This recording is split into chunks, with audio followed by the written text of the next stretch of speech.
Berry baa wiil da'diisu ay tahay 24 jir ayaa waxa uu tareen la saarnaa aabihii. Wiilkan waxa uu fadhiyay kursiga xagga dambe ee daaqadda agteeda ah. Marbaa waxaa dhacday isagii oo eegaya daaqaddii inuu aabihii kor ugu dhawaaqay oo uu ku yidhi, "Aabe, eeg geedaha, dhammaantood xagga dambe ayay u sii socdaan."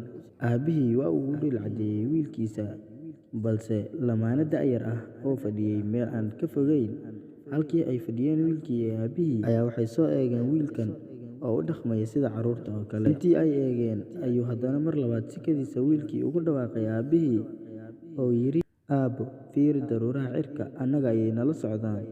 Lamaanihii da'da yaraa markan way adkaysan waayeen oo waxay bilaabeen inay wiilkii aabihii ku yiraahdaan, "Maxaad dhakhtar wanaagsan u geyn weyday wiilkan xanuunsan?" oo ay ula jeedaan in madaxa looga jiro wiilkan maadaama uu u dhaqmayo sida carruurta oo kale.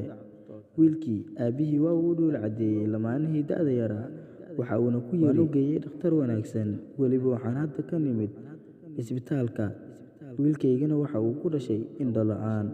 Maanta ayay ahayd maalintii ugu horreysay ee uu noloshiisa wax arko. Haddaba muhiimadda qisadan aan kuugu soo gudbiyay ayaa ah inaad iska ilaaliso inaad si fudud dadka ku xukunto adiga oo aan ogaan qisada dhabta ah ee ka dambeysa. Waayo mararka qaar waxaa dhici karta inaad fududaato oo aad gafto, kadibna aad dib ka ogaatid kalsoonidii uu qofkaas kuu hayay aad burburto. Ugu dambeyn, Allah Subxaanahu wa Tacaala waxaan weydiisanaynaa inuu hadalka noo sugo aniga, adiga iyo dhammaan muslimiintaba, oo ha inaga dhigo Allah Subxaanahu wa Tacaala kuwii haddii ay hadlaan wanaagga ku hadla. Aamiin.